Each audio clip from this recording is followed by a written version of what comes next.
We started off over in Parsons Street at the college. We had lots of repairs and we progressed to be having our own shop. We've been here about 3 years now.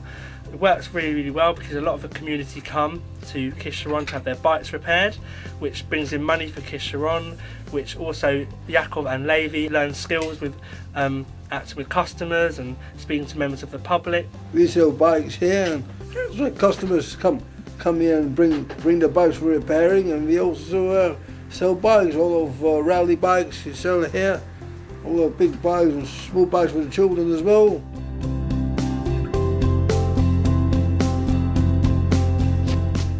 I'm Emma Castleton.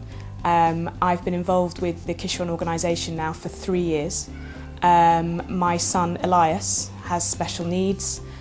He's in his first year at Kisharon Day School, and prior to that he was at Tough Kid Nursery.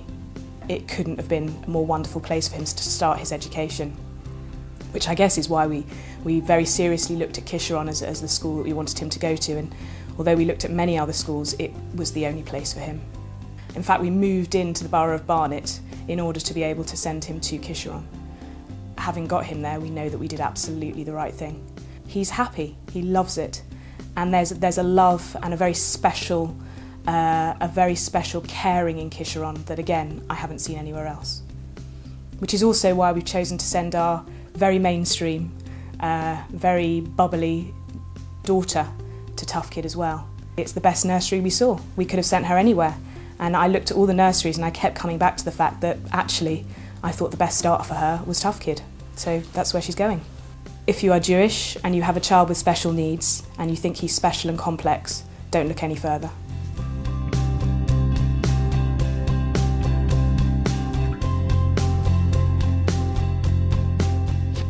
After many years of working, I can certainly say that this is not an ordinary job at all. I actually feel privileged to work at Kisharon. I've never been in a job where after 3 years I'm still emotionally moved by the people I'm working from at Oneg. You see some of the students singing and dancing and the joy they get from that. And it's a wonderful thing to see, and it would be very worrying to think, where would these men and women be if it wasn't for Kisharon? Anybody can have a special needs child, and anybody can, be stuck at home with many other children, and they have nowhere to go. And Kisharon just needs to keep going and keep giving to these kids and adults.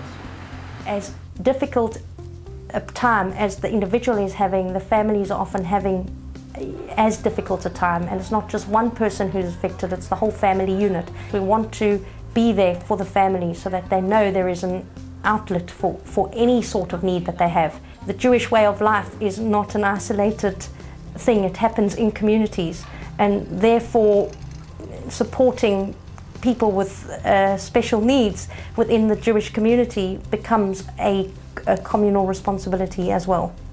We're enabling people to live fulfilled lives where they can achieve everybody at their own level. For some that will mean attaining an extremely basic level of functional communication.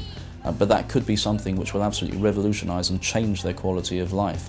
The ability to be able to just choose what you have for a meal or indicate when you need help can completely change somebody's quality of life, their sense of themselves and their independence. For other people, what we're doing is giving them a valuable role in the community, and they're doing real, worthwhile, paid work. Our current budget is over £4.1 million.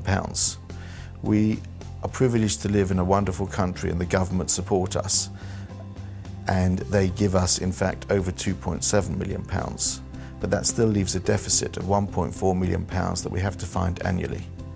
That is a lot of money, and that's what we need to turn to the community to help us to do. I love being here, and every time I get stressed out by any particular scenario, I just have to go down into the school and take part in one Friday Oneg where the children are singing to their heart's content. I have to go into any situation and see a teacher delivering one-to-one care to teach some child a basic skill, and I know that every ounce of my energy has been well spent. I remember one day I went into Kisharon and there was tremendous celebration going on. And I said to the staff at the time, what's happened? And they said, you see that man over there, 21 years old, we've been training him for the past 4 months to try and teach him to put a spoon from a plate into his mouth. Today he did that. That has changed his life. He's now able to feed himself. That is what Kisharon can achieve. But we need your help, and all of us here can help to make that happen for not only him, but many, many, many more in our community that need it. We couldn't sort of wish for better than Kisharon. I really admire them, and I'm grateful to them for everything they've done for my son. And all I can say is thank God for Kisharon. Kisharon is a lifeline. If you are Jewish and you have a child with special needs, don't look any further.